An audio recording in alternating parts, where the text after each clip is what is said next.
Hey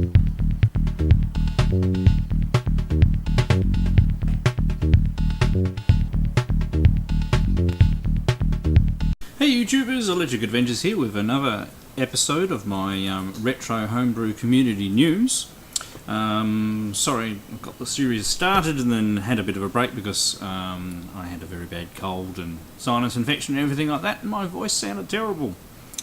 So I've done a bit of research and divided this up into a couple of sections. So pre-orders that I've discovered that are currently open at the moment, and this episode's system for concentration of those is going to be the Atari 2600. Yes, there are some homebrew developments coming out for the Atari 2600. Now the first one is actually by my mates at CollectorVision. They're actually bringing out a 2600 game, and it's called Space Raid. So obviously within the limitations of the Atari 2600 system, but it is a bit of a take on the Zaxxon arcade game. But it'll come in a professional box, cartridge and manual. Two different designs to choose from, as they do a lot of their releases. It's looking pretty good, but I'll leave a link down below where you can see more details about that. And $50 is basically the price. So for that you get a cartridge, manual and box, and then shipping on top of that depending on where you are in the world. Obviously US, Canada is the cheapest. Now another release is called Pigs in the Castle. That one's been on pre-order for a little while, and there are a few orders on there, but the author would like to get a run of about 150, so an independent publisher. Unlike CollectorVision, they print boxes all the time. They've got systems set up, so he needs a sort of a minimum run to make it worthwhile. The game is based similar to Berserk, but with a different concept, obviously with pigs and castles instead of normal rooms. So it is slightly different gameplay. You don't really shoot, you have to pick up a weapon and then you actually fight the pigs and survive and collect objects. There's a video showing where the game's at, and a Facebook page. Actually, I'll link to the Facebook page and that'll show you the video and the screenshots.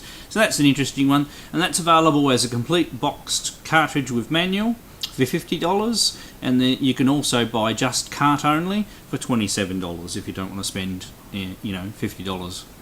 I mean, to put it into context, nowadays for a brand new game for a modern system you'd be paying more than $50, whereas this is a homebrew production produced in low numbers, so they're collectible, and the authors need to at least break even. They're not exactly going to make a lot of money from these, so that's the intent of those. So they're the pre-orders I found out at the moment for the Atari 2600.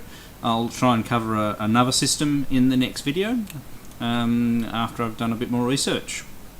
Now, competitions. There are a couple of competitions running at the moment, and this is not necessarily all the competitions out there, but there's just two I'd like to highlight.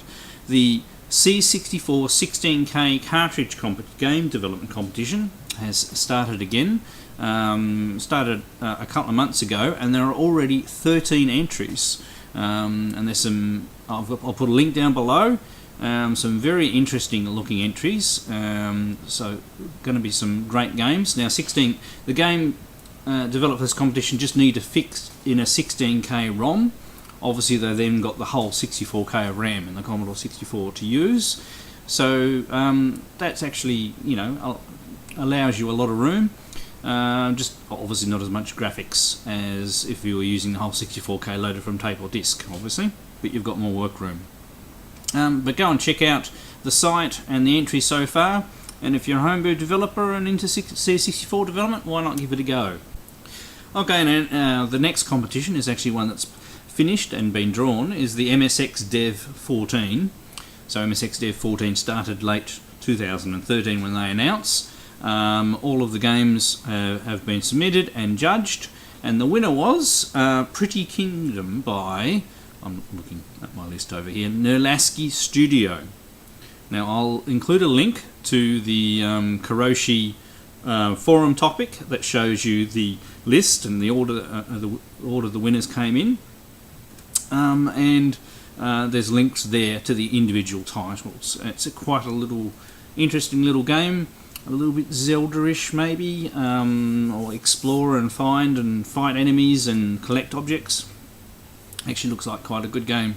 And they show pictures of, you know, a cartridge mock-up and everything like that. I haven't investigated further to see whether there's going to be a physical cartridge release of that. You can of course download the ROM and play it on an emulator, which is part of the competition rules. Most of the people who produced games in the competition will be doing cartridge releases, usually of an enhanced version over what was done in the competition. So we'll keep an eye out on those, and we might have a focus on the MSX and pre-order lists for those as they pop up. So next we have future releases, or what I'm going to call from now on What's Brewing, and we have a developer who's having a go at writing a new version of Batman, but for the MSX2 platform. Now, the original Batman, the 3D isometric game, came out for the Sinclair Spectrum and was a very well received game, and there was a port to MSX, which pretty much looks identical to the Spectrum version. Runs at a slightly different speed, probably because underlying it's running sort of like a Spectrum emulation mode, and it you know, processors run at the same speed, so you lose a little bit there. But the developer here is trying to develop the game as if it was made for the MSX2, with a larger colour palette and a lot more detail. Hopefully a couple of screenshots will pop up while I'm talking about this, so you can have a look. And I'll put a link down below, and they've actually released a promo video. Alright, well that's all I have for this particular episode. I'd like to keep these short, and I'll try and produce them more often.